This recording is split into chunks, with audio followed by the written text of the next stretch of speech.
Hello, everybody. This is a talk and video that I'm doing in lieu of the Friday night talk I would have done at Luminata Books and Gifts in Monterey, obviously because of the lockdown, or whatever you want to call it, for the coronavirus.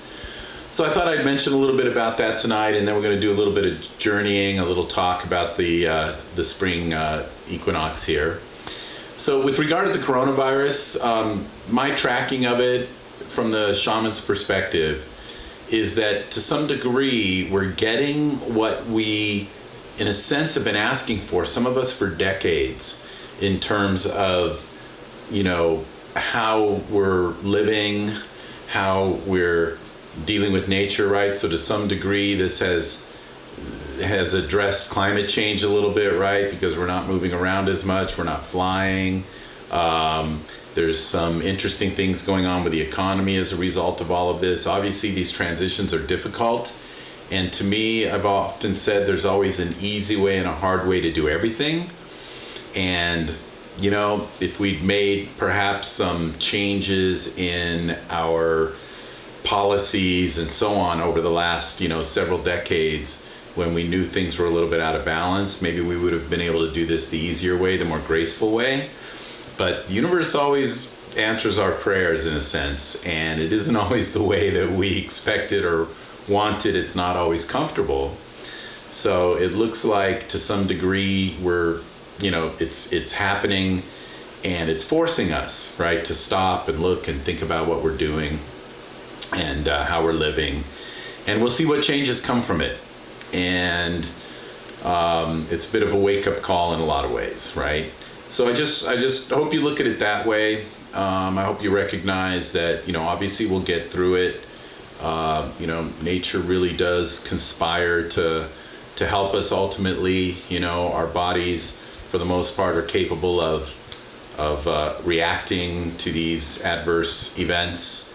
And yes, at the same time, there is the severe aspects of it, the hardships of it, right? Whether it's somebody dying that we love, or, obviously the economic impacts and so on. So, but we continue to pray, we continue to ask for the experiences we prefer out of this, and we should continue to, have faith and connect to nature and connect to our true sort of primal nature, and how we have managed these things for lifetimes and centuries and millennia. Okay, so that's what I want to say about that. Now I want to move on to the concept of the spring equinox and the idea that nature's totally connected, right? So this is a talk about influence, and we're going to do a little journey about influence, where we want to recognize things like the pollination, right, of the flowers in spring by the bees and the butterflies, where each time a bee lands on a flower and takes the pollen and moves it to the next flower, it's having a tremendous influence on, the growth of those flowers and trees and so on. So I want you to really recognize the fact that you have, and every one of us has influence on each other, whether it's in a very physical sense, by proximity, by what we're doing around each other, or just our thoughts and our philosophies and our beliefs. You can have really positive influences on people by looking at things positively, by changing perspective, the way that you look at any situation going on. How you perceive it tends to become the reality of your experience and the influence on those around you. So I just want you to recognize how not only are your views and your thoughts and your perspective affecting your own experiences and all of that, but you also have influence, and you're being influenced potentially. So the question is, do you want to be influenced, or do you want to be the influencer? And I want you to recognize that when people tell you you should do this and you should do that, they're trying to have an influence on you, and it's their own projection typically, and it may be for better or for worse. So in the end, it's up to you to discern what you allow influencing you. And of course, that also pertains to what's going on in the world today, and how these sort of massive events, these huge changes that are that are now thrust upon us, might be having on you. And I've certainly felt it, those of us who are connected to the world through our work.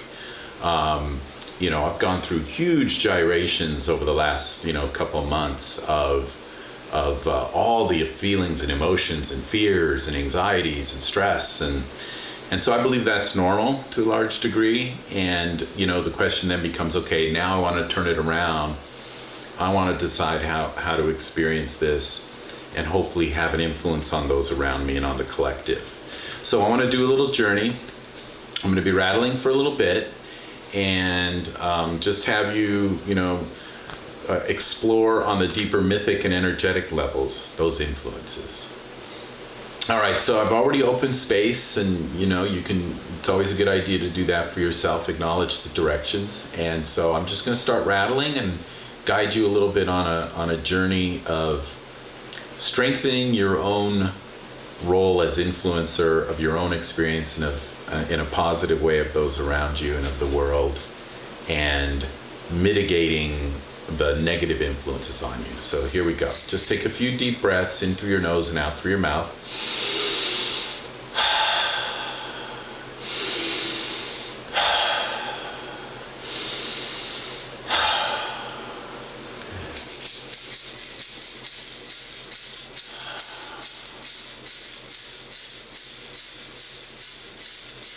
Just imagine that you're moving from behind your eyes, where you're normally looking out into the world and often in our heads thinking,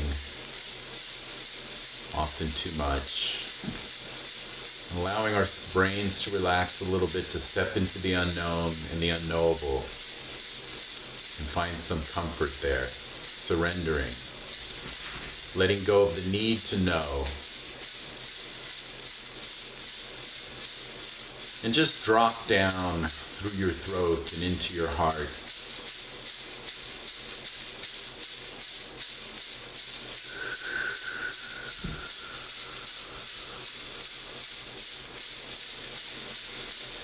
And in your heart, there's a beautiful light. This is the center of your soul. I would just love for you to bask in the glow of this eternal light. This aspect of you that has been with you since the beginning and forever.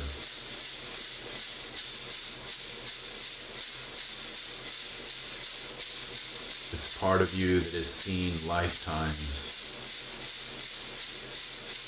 come and go.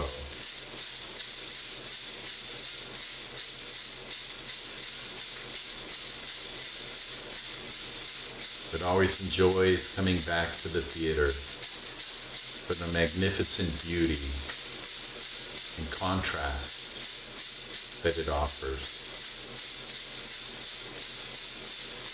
And I'd love for you to see your light expanding from your heart and surrounding the entire planet. Recognize this as your field of influence. And that coming into the top of that light is a column of light from Source, from the one absolute only source of consciousness. And out the bottom of the light into this beautiful Mother Earth is another column of light anchoring you, grounding you as a co-creator in this beautiful theater.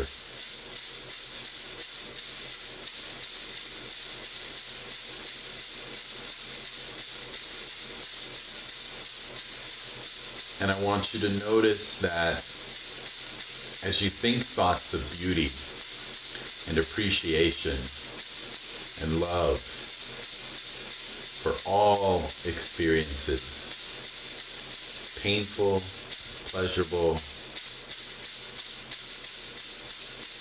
light or heavy, all the contrast. I want you to recognize that you send a ripple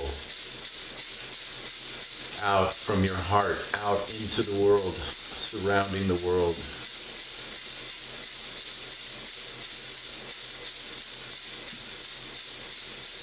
and it helps resonate with others, and it helps to pluck that string in their energy field to help them to appreciate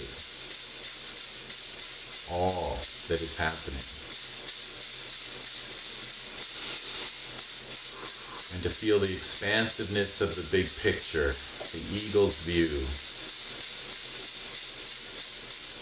the potential blessing in even our most painful experiences. Even if we've chosen the hard way versus the easy way, to make changes in our lives, in our health, our relationship, our work, our resources, the entire planet, all the species.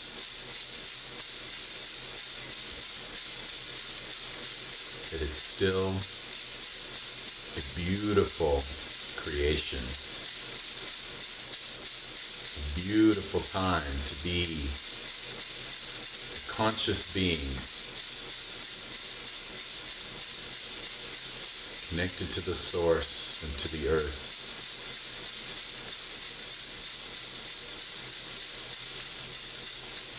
And imagine smiling without moving your lips, and feel that ripple for yourself, for every cell of your body, and spreading out into the world.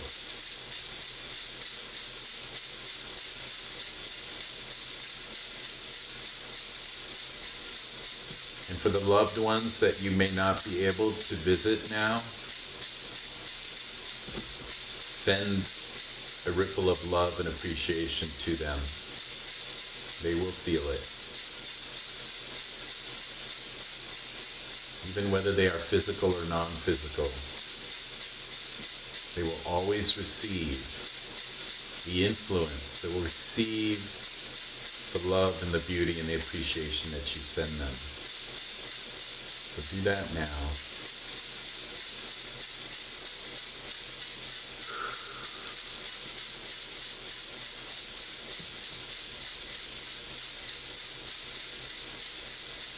And allow your energy field to resonate with all of the positive thoughts and beauty and influence that all of nature and all the beings offer. The two-legged, the four-legged, the plants, the mountains, the stones, the minerals. Feel their ripples of energy.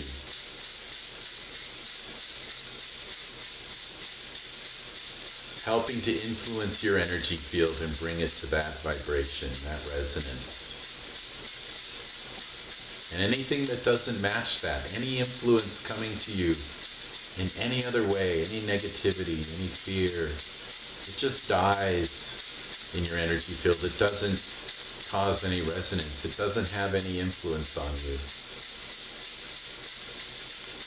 You get to choose what resonates. Creator of your own experiences, your own domain.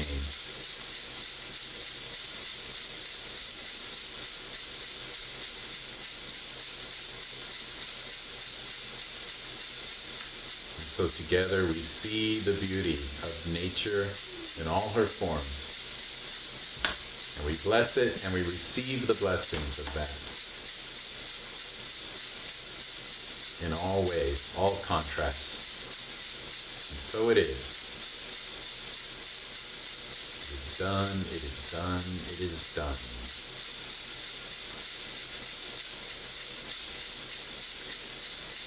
And keeping the feeling in your heart, the glow, the love, the appreciation, the expansiveness, you can make your way back up behind your eyes.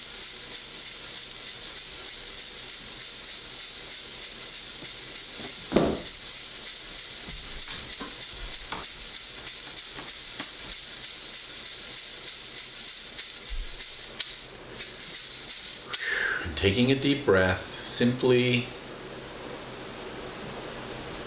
Open your eyes, but still feeling your heart, still feeling yourself in your heart.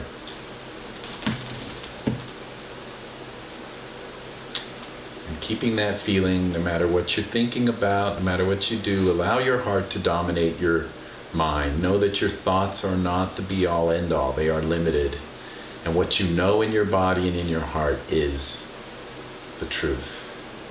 So thank you. I'll look forward to seeing you again with the live group next. What will it be? It will be the summer solstice. And so blessings to you, love to you. Thank you so much, and be well.